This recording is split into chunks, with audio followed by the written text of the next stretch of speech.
Так как озера – это замкнутые водоемы, они представляют собой буквально емкости для экспериментальных смешиваний. В них могут происходить странные химические реакции, а также зарождаться аномальные создания, которых не встретишь больше нигде на Земле. Некоторые озера – это места катастрофических событий в истории, таких как падение метеоритов или извержение вулканов, тогда как другие хранят древние секреты или уникальные геологические пласты. Всем привет! Вы на канале «Хочу знать все», и мы представляем вашему вниманию 13 самых необычных озер нашей планеты. Поехали! Кипящее озеро на острове Доминика – это второй крупнейший горячий источник в мире, хотя вам вряд ли захотелось бы погрузиться в его воды. Вдоль берегов температура воды поднимается до 80-90 градусов Цельсия, тогда как центральная часть слишком горячая, чтобы приблизиться и провести измерения. Озеро почти полностью закрыто клубами пара, а его сероватая вода постоянно бурлит.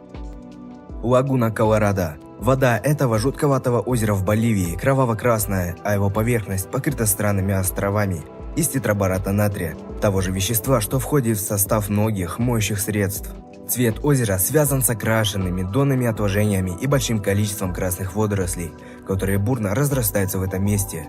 В водах этого озера часто ходят розовые фламинго, резко контрастируя в этом неземном ландшафте. Плитвицкие озера. Эти поразительные озера в Хорватии действительно уникальны, и одноименный национальный парк представляет собой одно из самых красивых мест в мире.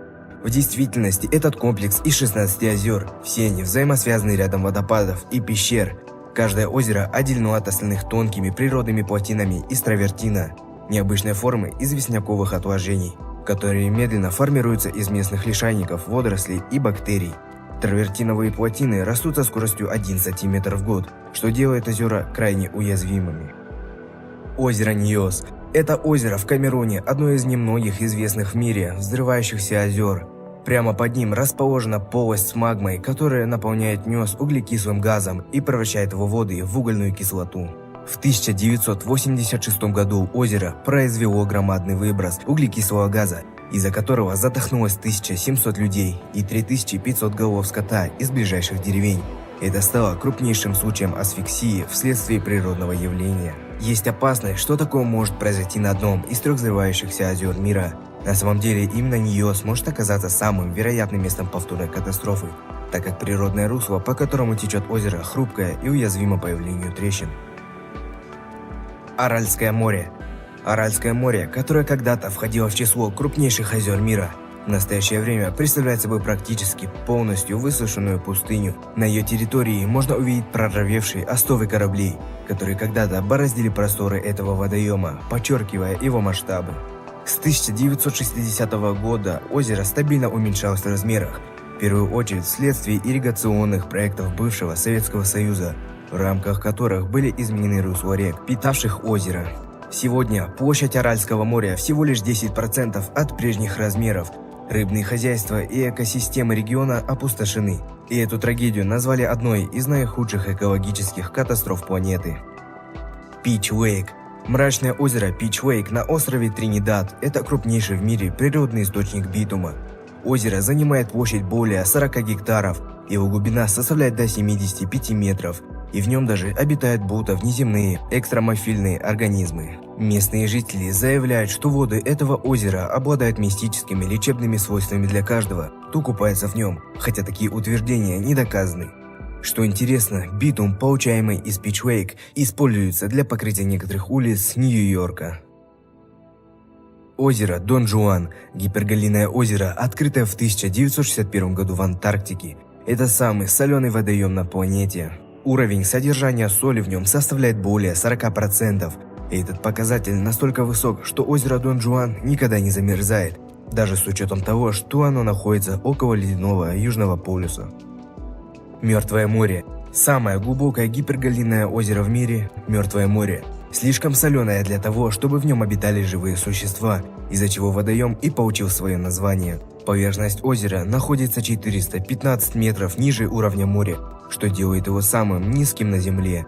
Из-за уровня содержания соли в Мертвом море очень сложно плавать, но зато необычайно приятно дрейфовать. В середине 20-го столетия в пещерах вдоль Мертвого моря, расположенного в Израиле, были обнаружены древние библейские свитки. Отчасти они сохранились благодаря уникальному климату здешних мест, Мертвое море также граничит с государством Иордан.